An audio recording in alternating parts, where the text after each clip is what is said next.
시청자 여러분 안녕하십니까? 생생토론 박지은입니다. 이재명 대통령이 대전과 충남 지역 여당 국회의원을 만나 빠른 행정 통합을 제안했습니다. 통합 시기도 지방선거 전후로 못 박았습니다. 내년 지방선거에서 대전시장과 충남지사가 아니라 대전 충남 통합단체장을 뽑을 가능성 높아졌습니다. 이처럼 대전과 충남의 행정통합이 급물살을 타면서 그동안 부족했다고 지적받아온 주민 여론 수렴은 해결 과제로 꼽힙니다. 대통령의 의지 표명에 지역 여당 의원들은 새로운 특별법 발의를 공식화했는데요. 그동안 행정통합을 주도적으로 이끌어온 대전시장, 충남지사와 주도권 다툼을 벌이는 것이 아니냐는 비판의 목소리도 나옵니다. 오늘 생생토론, 대전 충남 행정통합을 통해 수도권 집중 해결과 균형 성장에 물꼬를 틀 수 있을지 자세히 짚어보겠습니다. 함께해 주실 분들 소개해드리겠습니다. 신용한 대통령 직속 지방시대위원회 부위원장 나오셨습니다. 네, 안녕하세요. 최진혁 대전 연구원장 시간 내주셨습니다. 네, 안녕하세요. 곽현근 대전대 행정학과 교수 자리하셨습니다. 네, 안녕하세요. 이재경 대전시 의회 행정통합특별위원회 위원장 함께하셨습니다. 예, 안녕하세요. 먼저 준비된 영상 보시고 본격적인 토론 이어가겠습니다.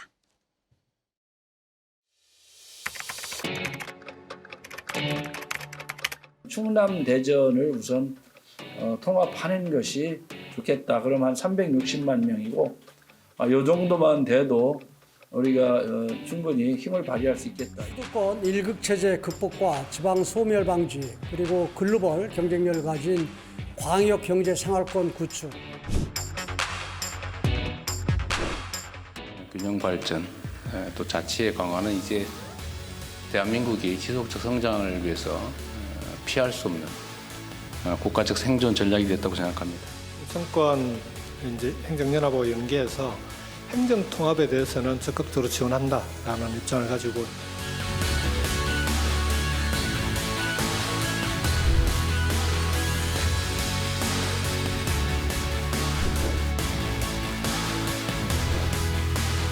통합에 대해서는 딱히 아직 홍보물이나 적절한 수단을 통해서 제가 알고 있는 상황이 없는 것 같아요.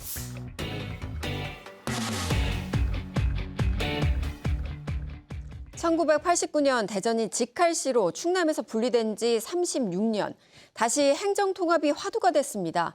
대전 충남 지역 더불어민주당 의원들은 내년 2월쯤 특별법이 통과되면 6월 선거에서 통합단체장을 뽑고 7월 1일 통합지자체 출범이 가능할 것으로 전망했는데요. 통합이 현실화되면 시민의 삶에서 무엇이 달라지는가부터 짚어보겠습니다. 먼저 신용환 위원장님, 네네. 그 행정통합이 어떤 개념인지부터 좀 설명을 해주시죠. 네, 지금 이제 좀 전에 자료화면에서도 나오지만 수도권 일극화에 대한 그 폐해를 잘 알고 계실 겁니다. 대한민국의 인구의 52%가 서울 수도권에 살고 있습니다. 산업 생산의 약 53%를 차지하고 있습니다. 1차 공공기관 이전 시기에 잠시 수도권 인구가 줄은 적이 있습니다. 그런데 다시 계속해서 늘어서 지금 2030 6만 6천 명이 작년만 해도 서울 수도권으로 들어갔습니다. 전체 인구에서 4만 5천여 명이 서울 수도권이 늘었습니다. 그로 인해서 사회적 비용, 교통 막히고 하는 걸로 인해서 생긴 비용이 약 41조 원 정도 됩니다. 결론적으로 수도권 일극화 체제에서 수도권만 잘 되고 지방에서는 삶의 질, 어떤 만족도, 행복감 이런 것들이 떨어지는 것 이제는 더 이상 안 되겠다. 그래서 좀 전에 대통령께서 말씀하시듯이 생존 전략이라고 하는 아주 절박한 표현을 썼습니다.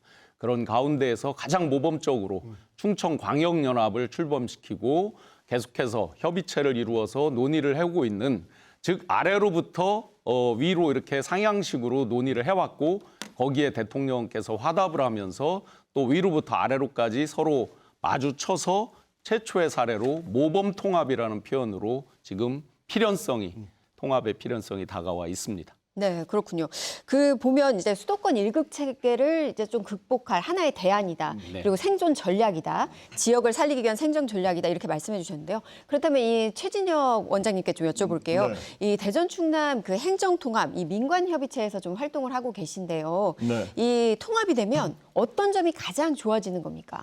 네, 뭐 이제 특별시라고 하는 광역시 체제가 아니라 이제 또 격상된 그런 지위에서 특별시로 간다고 한다면 이제 특별 시민으로서의 그러한 위상을 가지면서 권한과 책임이 이제 좀 더 부여되는 부분이 아닌가 이렇게 생각을 합니다. 그래서 가장 이제 민감하게 들어올 수 있었던 부분은 이제 광역 행정 수요의 혜택을 입게 되는 그런 부분이 많이 등장을 할 것이다.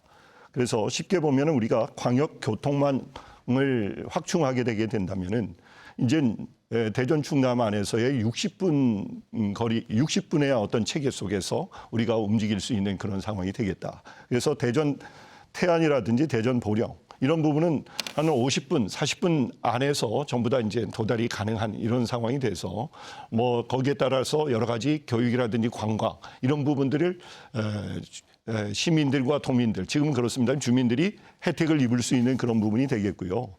그다음에 이제 대전과 충남의 어떤 공공시설을 이용하는 데 있어서도 상당히 시민들이 무료로 이용한다든가 거기에 따라서 상당히 유리한 입장에서 네.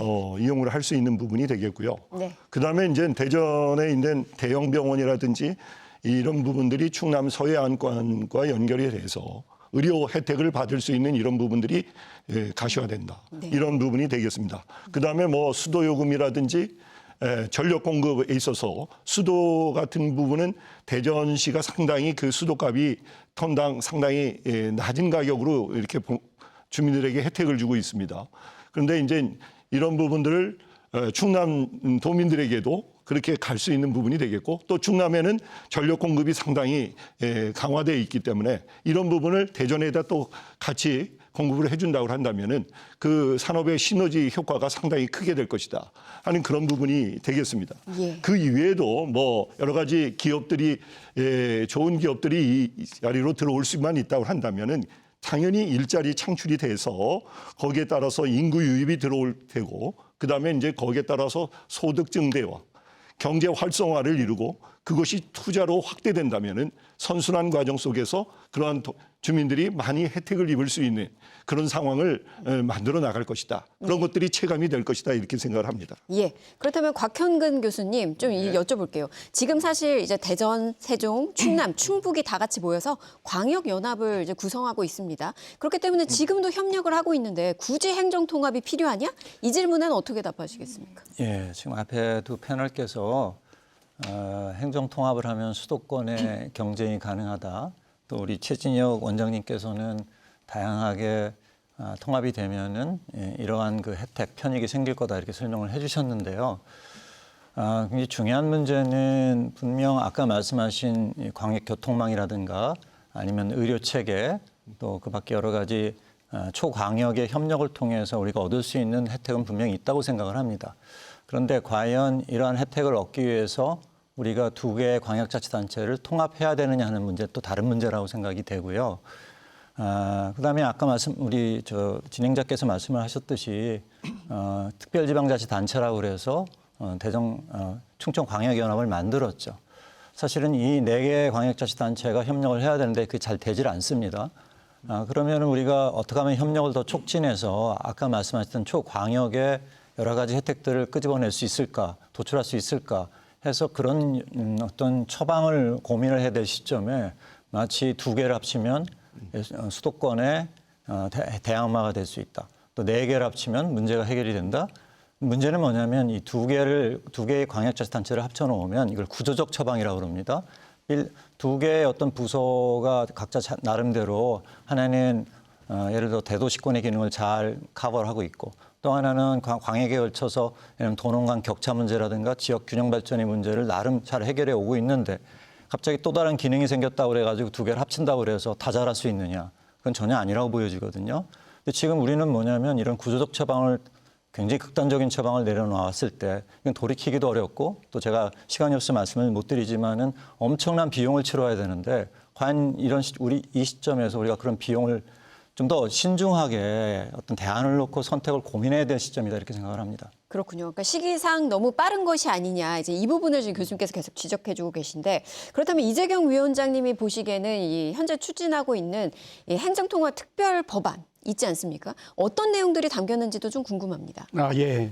대전 충남 행정통합특별법안에 담은 내용은 대전과 충남의 신속한 통합과 대한민국 경제과학수도로서 수도권 일극체제 극복을 위해서 지방행정체제를 구축하기 위해 257개의 특례 조항과 약 9조 원 규모의 국세를 통합특별시로 이양하는 내용을 담고 있습니다.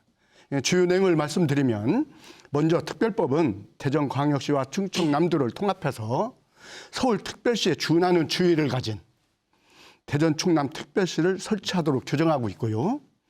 중앙정부의 권한을 위임받아 지역이 직접 결정할 수 있는 행정 범위가 크게 넓어지게 됩니다. 두 번째로는 권한 이양과 규제 완화입니다.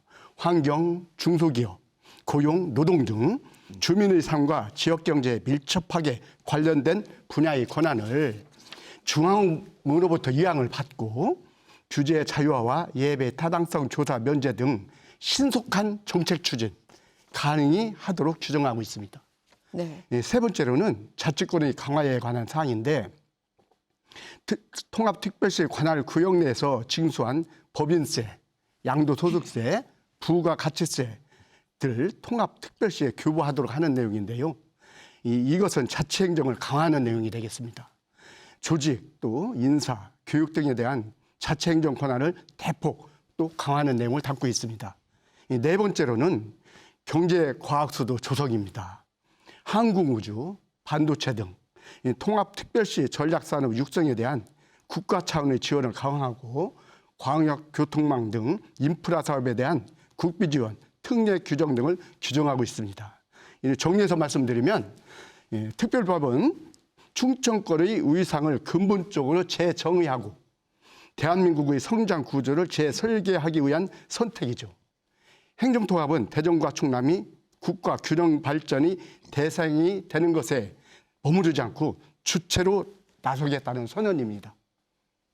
네, 그렇다면 이 충청권 자체를 이 수도권에 비견할 만한 그리고 수도권보다 더 경쟁력 있는 이 특별시로 좀 꾸리겠다 그런 내용들을 지금 담고 있다는 건데 자 어제 이재명 대통령 대전 충남 지역 국회의원들과 만나서 내년 지방선거에서 통합단체장을 뽑을 수 있도록 통합을 서둘러달라 이런 뜻을 전했습니다. 이 지난 5일 충남 타운홀 미팅에서는 이재명 대통령이 행정통합을 모범적인 사례로 언급하며 논의에 힘을 실었는데요. 관련 영상 한번 보시겠습니다. 최근에 충남 대전 통합 논의들이 좀 있다가 법안도 일부 낸 것 같고 한데 저는 그게 바람직하다고 생각해요. 충남 대전을 좀 모범적으로 통합해 보면 어떨까 하는 생각을 저는 이제 대한민국 국정을 책임지는 사람의 입장에서 가지고 있습니다. 네, 찬성하는 분 손 들어주십시오. 손 내려주시고요. 반대한다. 네, 손 들어주십시오. 진짜 비슷비슷하네. 네, 영상에서도 이제 보셨습니다만 이제 시민들에게 물었어요. 이제 주민들에게 물었더니 찬성과 반대가 거의 비등하게 나왔다 이런 건데 그럼 교수님께서는 이재명 대통령의 발언 어떻게 좀 해석하고 계십니까? 예, 이제 이재명 대통령이 반복해서 강조하고 있는 이제 지방 소멸의 문제, 또 수도권 집중의 문제는 해결돼야 될 문제라고 생각을 하고요. 예. 다만 우리 공청회 자리인가요? 지금 저 자리에서 찬반을 물었을 때 많은 도민과 시민들이 찬성 반, 반대 반 이 정도가 나오지 않았습니까? 그만큼 이 문제는 나름대로는 아마 실익과 이뤄야 될 비용이 크다는 것을 아마 시민들이나 도민들도 생각하고 계시는 것 같습니다. 다만 이런 시점에서 충분하게 공론이 이루어지고 또 어떤 부분을 우리가 그러니까 기능적인 협력을 어떻게 이끌어낼 것인지 통합만이 해법인가 아니면 예를 들어서 기능적 협력을 더 강화하는 광역자치단체들 사이에 그 역량을 더 키워주는 게 해법인가 이런 부분에 대한 논의가 있어야 되는데 우리 이재명 대통령님께서 보니까 극단적인 처방을 해야지 이 지방 소멸의 문제, 수도권 집중의 문제를 해결할 수 있다고 생각을 하셔서 그런지 약간은 조금 제가 봤을 때는 좀 성급한 어떤 판단을 내리신 게 아닌가 이런 생각을 해보고요. 저는 그래서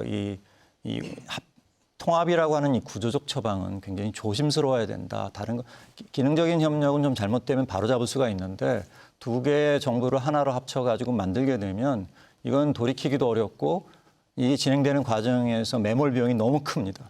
한번 이렇게 그렇다면은 굉장히 그러니까 신중하게 논의가 되어야 하고 아까 우리 시민들 도민들에게 여쭤봤듯이 뭐냐면 우리 시민들과 도민들의 공감대를 형성하고 동의를 충분히 끌어낸 이후에 추진해도 그게 늦지는 않겠다. 저는 이렇게 생각을 합니다. 네. 그렇다면 이 신용환 부위원장님께 여쭤볼게요. 네. 지금 이제 교수님께서 지적하시는 부분이 이렇게 구조적인 물리적인 통합을 먼저 하게 되면 이 매몰되는 비용도 있을 것이다. 이 부분 지적을 하신다는 겁니다. 그렇다면 이 매몰되는 비용보다 실익이 더 크다는 그런 계산들이 나와 있습니까?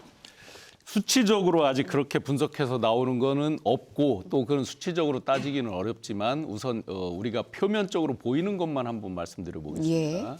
대전 인구가 145만쯤 되죠. 144만 몇천 명 되고 지역 내 총생산 GRDP가 3조에서 55조 사이 지금 가고 있습니다. 충남이 213만 인구에 143조 정도 됩니다. 그러면 서울 주로 생산 기능이 왜 충남이 높느냐? 서울 수도권에서 인접 지역들, 젊은 인구가 많고 상대적으로 인구가 늘고 있는 지역들 보면 천안, 아산, 당진 쭉 다 서울 수도권에서 가까운 데로 거리별로 옵니다. 충북도 마찬가지입니다. 진천, 음성, 청주 이렇게 쭉 옵니다. 그렇게 보면 자명하게 서울 수도권의 영향권에 여전히 있다. 그러면 우리 독자적으로 과연 어떻게 살아갈 것이냐? 경제권, 생활권은 이미 통합적으로 어느 정도는 실생활에서 매일매일 접하면서 통합이라는 단어를 쓰지 않아도 같이 갈 수 있습니다. 가장 중요한 이제 행정통합에 있어서는 행정통합이 됐을 때 얻는 효익을 보면 인사권, 그다음에 각종 규제 제한에 대한 건, 그다음에 예산에 대한 건 이런 부분이 이제 가장 클 겁니다. 그러면 인사, 그다음에 재정에 대한 행재정권을 중앙정부에서 과감하게 주겠다는 겁니다. 기존에 집권을 하게 되면 보통 다 쥐게 되잖아요. 놓기 싫어하잖아요. 그렇죠. 그런데 과감하게 그걸 풀어준다. 이건 대통령 공약에도 있었지만 기본 철학이 국토균형 발전, 또 인구 소멸 지역에 충남도 9군데 시군이 지금 포함되어 있잖아요. 그런 부분을 해소하기 위해서 절박한 심정으로 한다. 그래서 비용과 효익을 저울질을 해본다면 아까 법률도 말씀하셨지만 그 법률 그대로는 아니더라도 상당 부분 특례법에서 반영을 해줄 거라고 저는 예상을 합니다. 그렇다고 보면 효익과 비용 측면에 저울질을 해봤을 때도 분명히 대전, 충남, 충남, 대전이 얻어가는 게 손실보다 훨씬 클 것이다. 특히나 자치권에 있어서도 지금 이제 통합을 해서 예를 들어 시장이 3명이다라고 했을 때 자체적으로 만들어서 내분으로 할 수도 있는 거거든요. 이런 정도로 자치권도 강화되고 여러 가지 인사, 예산, 행재정, 그다음에 경제, 생활 이런 부분까지 전반에 걸쳐서 잃는 것보다 얻는 게 훨씬 많을 거라고 판단합니다. 부위원장님께서 지금 말씀해 주신 게 이렇게 지금 대전시 따로 시장을 뽑고 충남도 이 지사 이렇게 따로 뽑는 것을 하나로 통합하는 게 아니라 오히려 더 늘어날 수도 있다. 이 말씀이신 건가요? 통합해서 더 늘릴 수도 있죠. 기능별로. 기능별로요? 그건 자체적으로 할 수 있다는 예를 들은 겁니다.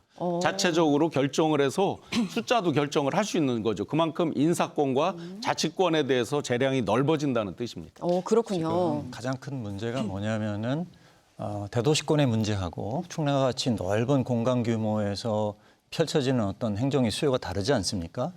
그러면은 지금 크게 대전광역시라고 하는 이런 그 대도시 행정 조직과 또 충남도라고 하는 굉장히 넓은 광역에서 펼쳐지는 여러 가지 문제들을 해결하는 데 있어서 큰 문제가 없는데 지금 이제 새롭게 예를 들어 아까 했던 광역 교통망이라든가 환경 문제를 해결한다든가 이런 초광역 수요가 왔다고 했을 때 가장 상식적인 사고는 따로 또 같이 지금 대전시와 충남도는 각자 자기가 잘하고 있는 문제, 지금까지 잘 관리해왔던 그런 문제를 잘하게 만들고 그럼 추가적으로 뭡니까? 추가적으로 생기는 초광역 수요나 초경제권 문제에 대해서는 서로 협력을 해서 문제를 해결할 수 있도록 이렇게 중앙정부가 유도를 해야 되는데 마치 우리나라는 집권화된 국가가 지금 중앙정부가 있는데 그 밑에서 다시 또 집권화된 지방정부 하나를 만들어가지고 큰 규모의 거를 관할하게 만들어서 이 큰 그 하나의 지방정부에다가 광역정부에다 초광역정부에다가 엄청난 권한을 준다?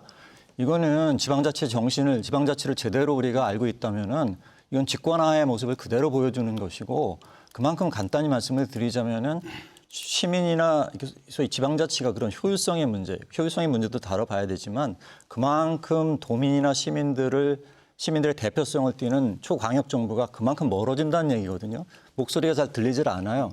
그러면 그 초광역 정부에 있는 소위 한 명의 소위 말하는 자치단체장이 거의 이 초광역에 걸친 모든 행정 문제에 대해서 가장 큰 영향력을 가지고 그러다가 여러 가지 문제에 또 경중을 다뤄야 되지 않겠습니까? 그러면 당연히 농촌 문제하고 도시 문제가 같은 수위에서 논의가 되고 있는데 그전에는 농촌 문제만 따로 다뤘던 이런 부분들에 대한 고민이 없다라는 거죠, 지금. 디테일로 들어가면 여러 가지 단점도 있겠지만 이제 글로벌 동향도 보면 독일 마찬가지고 프랑스도 이제 레지옹 단위로 지역 단위로 묶어서 이제 그 통폐합을 하고 영국도 마찬가지입니다. 예. 그것은 딱 하나입니다. 글로벌 경쟁에서 더 경쟁력을 지역별로 갖기 위해서 그래서 자치단체가 아니라 지방정부라는 표현까지 쓰면서 하는 부분이고 우리가 협력은 의지의 영역입니다. 그런데 통합은 이제 법적 제도적 구속력 범위 내에 들어와서 강력한 파워를 가지게 된다는 거니까 개별 단위로 우리가 디테일로 들어갔을 때는 장단점이 분명히 있지만 전체적인 큰 틀에서 봤을 때 더 유리함이 많다라는 말씀을 드린 것입니다. 신용환 부위원장님께 여쭤보고 싶어요. 예. 전 세계적으로 이 초광역 행정의 문제를 해결하기 위해서 이렇게 광역자치단체를 통합한 사례가 얼마나 있느냐. 많지는 아까 않죠, 아직은. 외종이라는 말씀을 드렸는데 프랑스의 사례 같은 경우에도요. 일종의 메트로폴이라고 그래서 우리가 있는 대전광역시의 행정을 오히려 독립시켜서 이 소위 말하는 이런 광역, 우리 충청남도와 같은 이런 도농복합 지역에 네네. 관한 문제는 따로 예를 들면 외정이라고 하는 그런 단위에서 해결을 하게 하되 대전광역시와 같은 이런 대도시권의 문제, 인구가 많이 모여 있기 때문에 생기는 이질적인 농촌 문제와는 다른 이질적인 문제를 해결하기 위해서 완전히 독립적인 행정을 할 수 있도록 그렇게 제도를 유도하고 있는데 마치 외종이 20개에서 13개로 줄어들었다고 해서 그게 마치 우리 대전광역시와 충청남도의 통합 문제를 정당화하는 그런 사례로 이야기하는 것조차도 저는 이해가 안 되고요. 두 번째는 뭐냐면 전 세계적으로 이미 보편적인 처방은 초광역수요 분명히 필요하다. 이제는 그런데 그거를 구조적으로 통합하는 것이 아니라 아까 말씀드린 대로 기능적인 협력을 해야 되는데 기능적인 협력이 잘 안 되는 이유는 협력을 해도 그 성과가 그 지역에 돌아오지 않거나 자치단체장의 크게 어떤 정치적 그런 걸로 돌아오지 않기 때문에 소위 중앙정부가 바로 그러한 소위 기능적 협력이 가능하도록 여러 가지 제도적 장치를 마련을 해줘야 된다. 예를 들면 충청광역연합이나 이런 데서 4개의 광역자치단체가 결정을 하면 그게 구속력을 가져야 되는데 거기에다 재정적인 부분도 충분히 그 안에서 해결할 수 있도록 해줘야 되는데 우리는 마치 의사결정을 내려도 중앙정부를 바라봐야 되고 이런 부분들인 거죠. 또 그래서 제가 드리고자 하는 말의 요점은 뭐냐면 이미 전 세계적으로 보편적인 처방은 따로 토가치입니다. 잘할 수 있는 건 따로 하되 필요에 따라서 서로 협력할 수 있는 것이고 그런 측면에서 광역자치단체의 통합 사례는 거의 없고 예외적으로 한두 개 있다고 하더라도 거의 그게 효과가 없었다는 결론을 내리고 있습니다. 네. 네, 거기에 대해서는 제가 또 말씀을 드리겠습니다.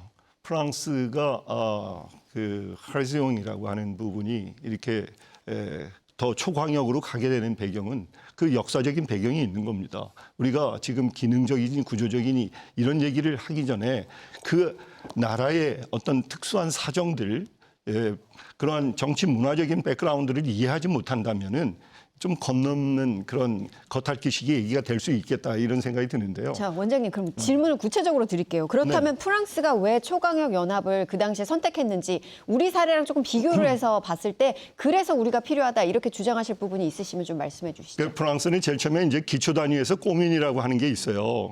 주민하고 근접해서 움직일 수 있는 그 꼬민이 있어가지고 이것은 아까도 했지만은 민주성에 의해서 자연 발생적으로 나타난 그러한 단위였다는 거죠. 그러나 국가가 이것을 효율적으로 행정 서비스를 창출하고 배분해 나가는 데 있어서 단위가 필요하다고 해서 데파르트먼 단위를 혁명 이후에 만들어내는 겁니다. 그리고 나는데 그것이 수세기 지나서 도저히 이게 유럽 전체적으로 봤을 때 광역 경제권으로서 프랑스가 살아나지 않는다고 한다면은 더 이상 이게 갈 수가 없다라고 하는 것이 드골 대통령의 판단이었습니다. 근데 드골 대통령이 그때 당시에 그 회수용이라고 하는 것을 창설하자라고 하는 그런 얘기하고 상원 개혁이라고 하는 그 안을 주민투표에다 붙여서 국민투표에 붙였는데 그것이 안 됐다는 거예요. 그래서 결국은 그 내용이 언제 왔느냐. 프랑스와 미테랑 대통령 20여 년이 지난 상황에서 그 광역 체제인 해수용이 탄생이 된 겁니다. 그래서 상당히 한 20년 동안의 세월을 두면서 주민들이 이제 그거에 대한 선택을 하게 된 것이고, 그리고 나서 이제 그 이후의 상황들은 우리가 니콜라 사르코지 대통령 당시에 이제 이 체제 가지고도 안 되겠다. 우리가 해수용 같은 체제 가지고, 왜냐하면은 모든 지방자치단체가 사실은 공공투자의 역할을 하고 있는데 이게 보니까 너무나 많은 비용을 들이고 제대로 성과가 나지 않는다. 그래서 이런 부분들을 좀 더 광역화해서 네. 우리가 처리해 나가야 되겠다. 국가 입장으로도 보더라도 비용을 다 줘야 되는데 이것이 나눠져 있으니까 더 많이 들어간다는 거죠. 알겠습니다. 그러니까 그런 부분에 프랑스 있어서 같은 경우에는 20년이 걸렸다는 거죠. 아니 그것은 네. 그렇고 초광역으로 가는데 네. 지금 말씀드리는 얘기가 그 얘기다 이거예요. 니콜라 사르코지 대통령 때 이 체제 가지고는 안 되겠다라고 해서 에드와르드 발라듀르라고 하는 위원회를 두는 거예요. 대통령 후보였던 그분이 그래서 그것을 가지고선 초광역화를 한 것이 당시에 26개던 것이 지금 13개, 프랑스에서는 13개가 돼 있다 이런 얘기인데, 아까 곽 교수님이 얘기하는 메트로폴도 그때 당시 11개를 이제 지정을 하게 된 겁니다. 제가 짧게 한번 질문해 볼게요. 예.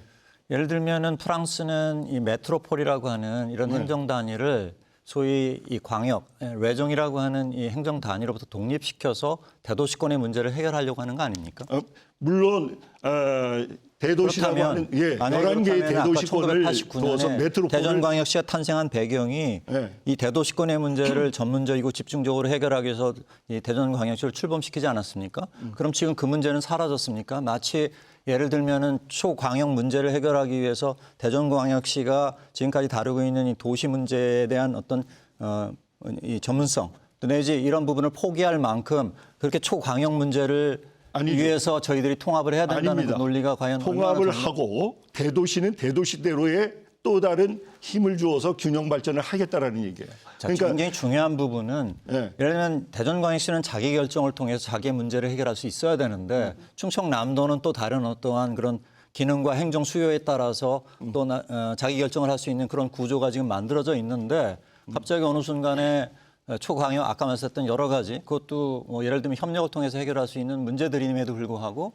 이걸 마치 통합을 해야만이 해결할 수 있는 것처럼 이 논리를 짜가지고서는 통합을 했을 때 그랬을 때 결과적으로 의사결정의 어떤 중심부가 하나가 되는 거잖아요. 두 개였다가. 이건 자기결정, 소위 말하는 지방자치의 가장 기본적인 정신을 해치는 거거든요. 다시 말하면 두 개의 정부가 자기의 환경이나 수요에 따라서 자기 결정을 통해서 그 문제를 해결해 나가면서 책임을 지는 그게 지방자치의 기본 정신인데 지금 문제는 초광역 문제가 생겨가지고서는 이 소위 자기결정권을 갖다가 우리가 포기하고 하나의 결정권을 통해서 중앙정부하고 얘기를 해서 이 지역을 발전시켜야 된다? 과연 그게 과연 우리 최진혁 교수님의 생각하고도 많이 부합이 됩니까? 권 교수님께서 말씀하실 때 교수님께서 이제 그 각각의 지역에서 해서 연합해서 뭐를 건의를 해도 또 중앙의 눈치를 본다 이런 말씀을 좀 전에 하셨었습니다. 그래서 그런 부분을 과감하게 중앙의 눈치를 보지 않고 자율권을 갖고 할 수 있게 대규모 권한을 이양한다 이런 측면에서의 광역 통합을 말씀드리는 겁니다. 제가 말씀드리고 싶은 거는 드려보고 싶어요. 예를 들면은 왜 대전 충청 광역 연합이 잘 작동을 하지 않습니까?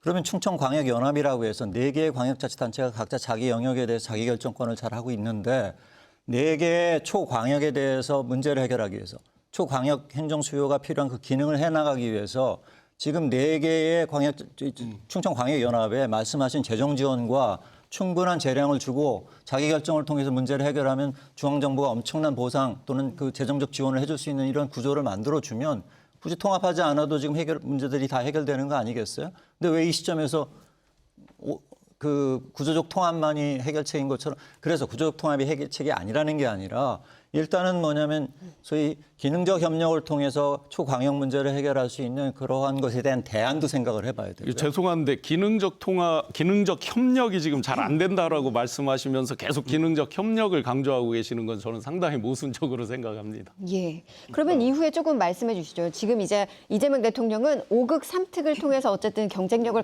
갖춘 지방을 만들겠다 이런 얘기를 하시는 건데. 전 국토가 이제 대한민국을 넓게 쓴다는 개념으로 보면 개념은 가장 쉬울 것 같고요. 예. 실질적으로 어떤 지역의 경쟁력을 스스로 높일 수 있게 자생적으로 그래서 지역의 젊은이들이 지역 내 인재가 여기로 유출되지 않고 지역에 정주할 수 있고 또 지역의 경제, 생활 이런 것들이 만족도, 교육 이런 것까지 전반적으로 같이 끌어올리는 큰 그랜드한 대한민국의 백년지 대계를 보고 이런 제안을 한 것으로 알고 있습니다. 그리고 또 잠시만요. 그 이재경 교수님께서 지금 곽형근 교수님께서 조금 우려하시는 부분이 뭐냐면 이 지금 4개의 초광역 연합이 존재하고 있는데 여기에다가 인센티브를 주는 방법으로 왜 논의가 안 되고 굳이 행정통합이어야 하느냐 이 질문을 하신다는 말입니다. 그러면 행정통합을 해야 하는 이유들에 대해서 조금 더 구체적으로 설명해 주세요. 지금 말씀하신 대로 이제 충청광역연합은 그야말로 협력체입니다. 협력체는 법적 근거가 없어요. 언제든지 누구가 한 축이 깨고 나가면 깨집니다. 그래서 그거는 단순한 의지에 우리가 선의에 계속 기대서 가야 됩니다. 지금 이 통합은 특별 법에 의해서 법적으로 자치권, 인사권, 재정권, 행재정 지원을 다 한다는 말씀입니다. 강도가 완전히 달라지는 거죠. 내용 자체가 다릅니다. 같은 평면에서 비교할 정도의 예를 들어 지금 통합을 논의를 한다 그러면 세종이나 충북 같은 경우에 또 반대를 할 수도 있습니다. 인접 지역에서 상생 이런 부분 가지고 그럼에도 불구하고 대통령께서 강력한 의지를 대한민국 전체를 놓고 가장 모범적으로 먼저 각 지자체장들이 먼저 선언을 하고 같이 계속 협의체를 구성해서 논의를 해왔기 때문에 최초의 모범 사례가 됐으면 좋겠다는 그런 의지를 표명하신 것이기 때문에 먼저 정부에서 찍어 눌러서 이렇게 해라가 아니라 지역에서 올라왔고 그거에 손뼉을 마주친 개념으로 보시면 되겠습니다. 네, 그러면 최진영 원장님, 저 이 질문 좀 드릴게요. 지금 사실 대전과 충남이 이제 행정 통합을 위해서 그동안 계속 노력해온 절차들이 있지 않습니까? 구체적으로 어떤 절차를 아니, 뭐 좀 절차가 아니라 우리 예. 아까 곽 교수님 얘기하시는데 자치 결정권이라고 하는 것이 2개가 지금 잘 하고 있는데 이것을 하나로 묶어가지고 뭐 집권적인 그런 것으로 또 중앙정부하고 직접 소통하는 그런 상황 속에서 집권적인 방향으로 흘러갈 수 있는 우려를 지금 얘기를 하시는 거 아니냐 이러는데 사실은 하나로 묶는다라고 하는 것은 경제적 효과라든지 그 시너지 효과를 늘린다라는 데 초점을 두고 지금 일극체제라고 하는 이 균형 발전 체계가 우리나라가 계속 해왔지만 잘 안 된다는 거죠. 대전시가 89년도에 직할시가 된 데는 80년도에 대부분 우리나라가 농촌에서 도시로 많이 이동하게 되고 도시화를 이루는 그런 시대 속에서 도시 행정, 대도시 행정을 추구하기 위해서 도농 분리 형태의 행정체제 개편을 한 거예요.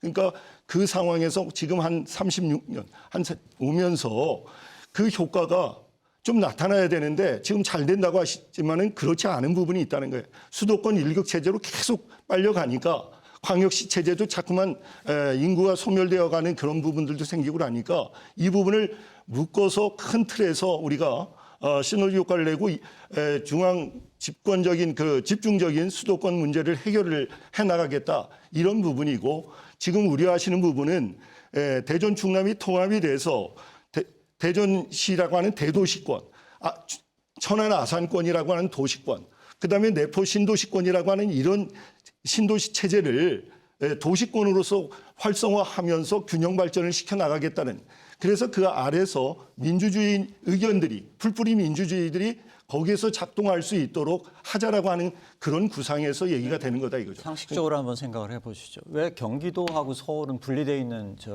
행정구역입니까?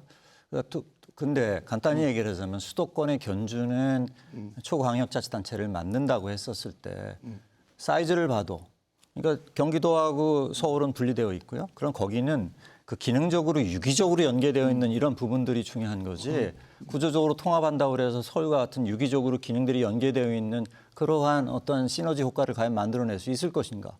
그럼 우리는 어떻게 보면은 그런 유기적인 연계들이 안 만들어지는 이유 그게 과연 구조 때문인가 아니면 서로 지금 우리 지방자치 제도가 결과적으로는 중앙정부가 광역자치단체를 경쟁시켜가지고 자기 관할구역 중심의 사고를 하고 있다든가 아니면은 자치단체장이 4년만 바라다 보니까 이렇게 성과를 갖다 두기 협력해서 내는 성과 자체는 어떤 유권자들의 지지를 못 받는다든가 뭐 이런 것들에 대한 근본적인 대책을 중앙정부가 마련을 해서 결과적으로 그렇게 문제를 해결해 나가는 것도 대안이 될 수 있는데 마치 수도권을 묶어가지고서는 마치 우리 대전 충남의 사이즈가 저쪽 수도권 사이즈하고 비슷하니까 그걸 만들면 마치 모든 일을 다 잘 해나갈 수 있다.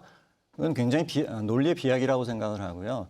너무 제 생각에는 개요적이에요. 이야기들이 굉장히 디테일하는 문제들이 아까 인사권 뭐 이런 예를 들면은 소위 그 정보 시스템도 바꿔야 되겠죠. 엄청난 비용이 초기에 들어가야 될 거라고 생각이 됩니다. 조직의 어떤 그런 그 인사 제도부터 해가지고 뭐 여러 가지 시스템을 바꾸는 그런 비용이 엄청나게 비용이 치러야 됨에도 불구하고 과연 그런 비용을 치를 만큼 이게 시급한 일인가라는 문제 제기를 네네. 해보고 싶습니다. 찬반 디테일로 가면 여러 가지 그렇죠. 이 세부 내용이 많겠지만 경제적인 거 하나로만 예를 들어 보겠습니다. 아까 말씀드렸듯이 대전이 145만에 한 GRDP 지역 내 총생산이 한 53조 정도 되는데 충남은 213만 인구에 143조 정도 되거든요. 근데 1인당 GRDP로 하면 약 2천만 원 정도 차이가 납니다. 지역적 특징으로 보면 대전이 첨단과학 기술 인프라가 굉장히 좋죠. 그래서 사실은 통합한 뒤에 경제 과학 수도를 천명하는 이런 이제 그랜드 플랜들을 얘기를 하고 있는 거죠. 충남은 산업적 인프라가 좋죠. 이게 만약에 행정 통합이 됐을 때는 대전에서 R&D 베이스에서 잘 나온 것이 충남 지역에 있는 산업 인프라랑 잘 결합이 돼서 골고루 전파되는 경제적 측면에서 이런 강점이 있는 걸 하나 예로 들겠습니다. 네, 그러면 신용환 부위원장님께 조금 이어서 질문을 좀 드리도록 하겠습니다.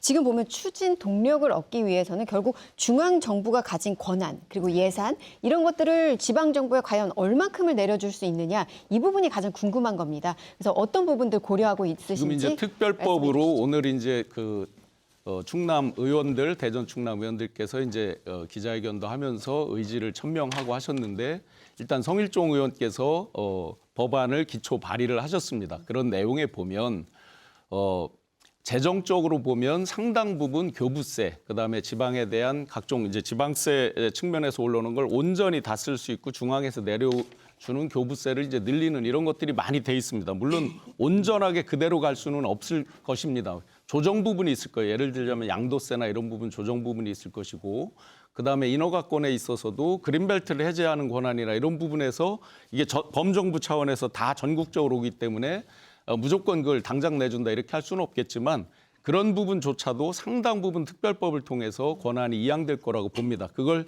딱 지금 수치화를 할 수는 없지만 교부금 규모나 지방세 온전히 쓰는 거나 이런 것들에서 분명 통합 전보다 혜택을 확실하게 많이 가져가는 건 틀림없죠. 네, 그래서 저희가 좀 일본 사례를 좀 살펴봤는데요.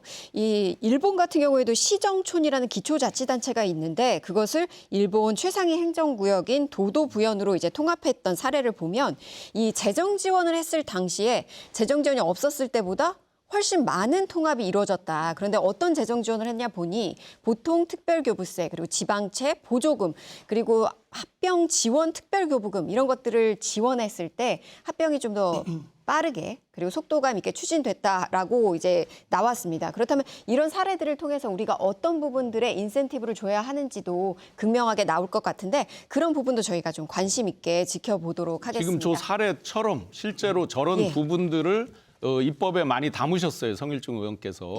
그래서 그런 부분에 대해서 굉장히 전향적으로 논의하고 각 부처별로 이미 이제 기초 협의를 하고 있기 때문에 아마 굉장한 혜택이 돌아갈 걸로 봅니다. 네.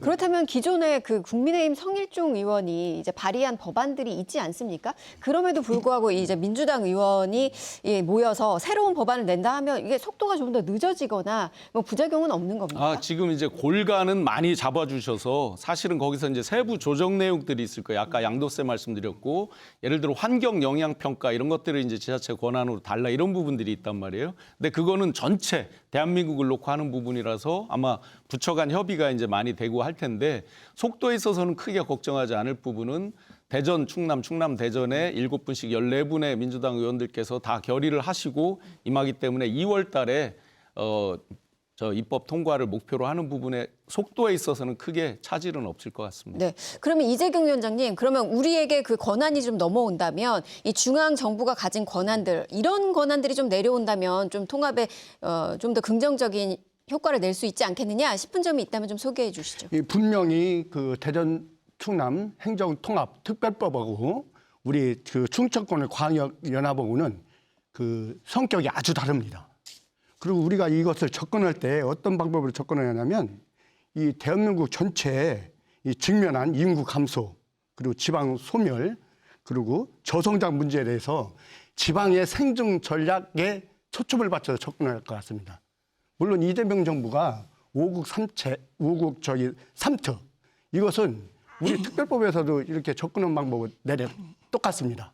이재명 대통령의 말씀도 이 지방 소멸에 대한 이 심각성을 이게 체감하고 있다는 거죠. 이 문제 해결을 어떻게 할 것인가? 그것은 일단은 1989년도에 충남하고 대전은 분리됐지만 대전하고 충남은 금강을 줄기 위해서 자연 환경이나 문화적이나 모든 것이 비슷합니다. 이 문제에 대해서는 지금은 지방의 전멸, 이 문제를 접근해야지 지금까지 왔던 방향에 대해서 일단 이제 수도권의 그 인구 그리고 지역 내 총 생산이 이미 50%를 넘은 지 오래됐습니다. 이것을 지방 소멸을 어떻게 극복할 것이냐. 이것은 연합 차원을 넘어서 법 인격을 가져서 권한 이양이 우선이 돼야 한다. 이런 측면에서 접근해야 할 거라고 생각을 됩니다. 네, 그 행정통합 추진은 주민 여론과 이 동의 절차가 가장 중요해 보입니다. 이 민간협의체에서는 지역을 돌면서 주민들의 의견을 청취해 왔는데요. 여론조사 결과를 좀 살펴보겠습니다. 이 문화일보가 여론조사 기관 엠브레인 퍼블릭에 의뢰해서 대전 충남 지역 주민 1,000명을 대상으로 지난 7월 11일부터 14일까지 온라인 100% 방식으로 실시한 결과인데요. 95% 신뢰 수준의 표본 오차 플러스 마이너스 3.1%포인트입니다. 이 행정통합 이슈에 대한 인지도 조사 좀 살펴봤더니 이 10명 중에 이 6명에 해당하는 62.2%가 알고 있다. 그리고 37.8%가 알지 못한다. 이렇게 답했는데요.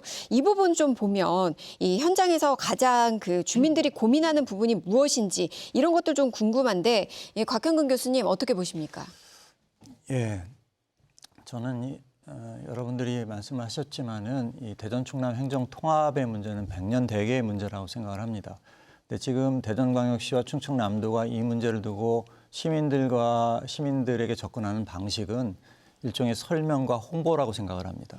다시 말하면 충분한 정보를 주고 또 대안을 제시하는 것. 예를 들면 아마 이게 두 개의 선택지를 두고서는 아마 우리 시민들이나 도민들에게 선택하도록 하면 답이 달라질 거라고 생각이 됩니다. 그게 뭐냐면 바로 기존의 광역자치단체를 두고 그다음에 뭐냐면 협력하는 방식을 강화해서 소위 말하는 초광역 행정 수요를 거기에 부합하는 게 맞겠느냐 아니면 두 광역 시도를 통합하는 게 맞겠느냐라고 하면 거기에 대한 답변도 상당히 달라질 수 있다고 생각이 되고요.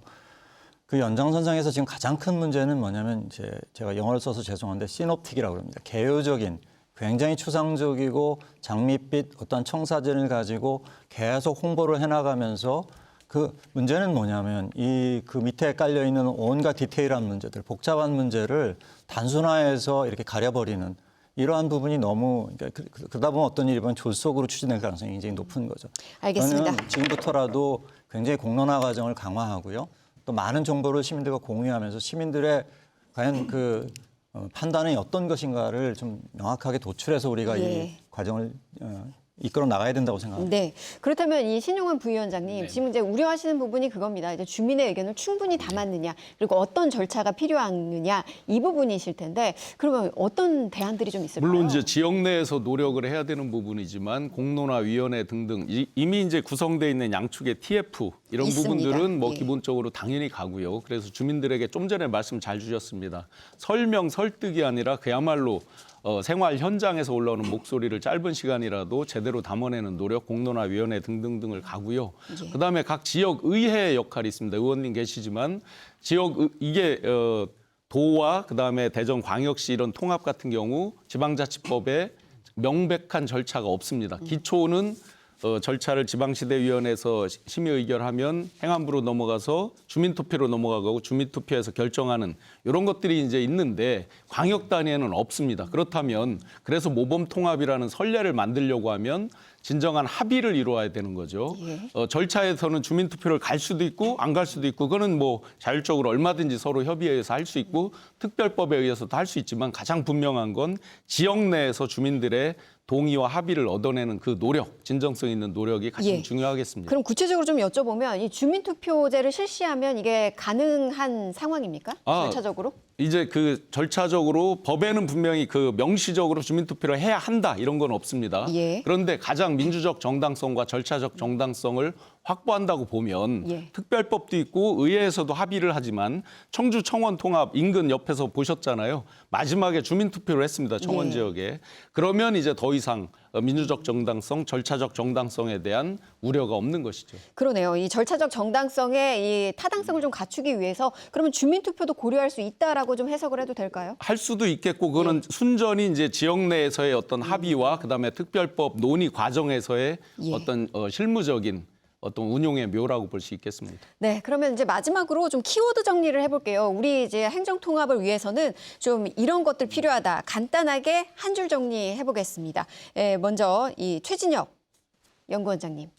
저 오늘 토론을 보니까 우려하는 바가 있을 수 있어요. 그래서 우리가 연합체제가 있는데 왜 통합을 물리적으로 강행을 해서 이런 어려움을 가지고 올 수 있느냐.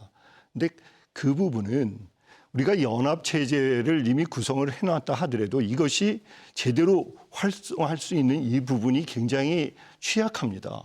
그래서 특별지방자치단체를 처음으로 만들어 놨습니다마는 우리는 연합체제가 제대로 작동되기 어려운 상황에서 통합으로서 뭔가 실효성을 높이자라는 것이고요.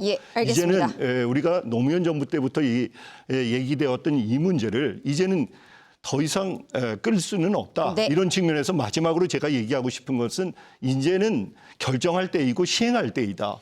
그러면 그런 얘기를 할 수 있겠습니다. 반대 입장으로 좀 그 곽형훈 교수님께서 꼭 필요한 것은 이것이다. 한 줄 정리해 주시죠. 초광역 행정 수요에 대응하기 위해서는 좀 더 폭넓은 대안을 생각해 봐야 되고 이런 행정 통합은 최후의 수단이 되어야 된다고 생각합니다. 네, 부위원장님. 키워드는 신뢰라고 말씀드리겠습니다. 중앙정부는 확실히 밀어주겠다는 신뢰를 일관되게 주고 지역에서는 통합 시청을 뭐 대전에 두니 충남에 두니 이 디테일로 가다 보면 많은 논란이 있지만 우리가 양보 상생하겠다는 신뢰를 주고 행정각부는 각종 지원을 체계적으로 하겠다는 신뢰를 주는 신뢰를 키워드로 하겠습니다. 네, 이재경 위원장님. 그 키워드는 수도권 일극 체제를 극복하고 지방 소멸을 막아내자. 지방을 살려내자. 이걸로 정리하겠습니다. 네, 토론을 마무리할 시간입니다. 대전과 충남이 하나의 특별시가 된다면 중앙정부는 어떤 권한을 내려놓을 것인지, 소외된 지역 없이 도시와 농촌은 함께할 수 있는지, 시민의 삶은 더 나아질 수 있는지 지역민들은 묻고 있습니다. 정부는 서울과 수도권 중심으로 쏠려 있는 대한민국의 발전 동력을 지역이 함께 누릴 수 있도록 5극 3특 정책을 내놓았습니다. 대전과 충남은 행정통합을 통해 새로운 물꼬를 틀 준비에 나섰습니다. 지역민이 바라는 건 여야의 주도권 싸움 같은 정치적 선택이 아닙니다. 안정적인 일터와 삶의 터전이 있고 미래를 이끌 어린이와 청년들이 서울과 수도권이 아닌 내가 사는 지역에서도 자신의 꿈을 펼칠 수 있도록 든든한 기반을 만드는 일입니다. 함께한 네 분 수고하셨습니다. 시청해주신 여러분 감사합니다.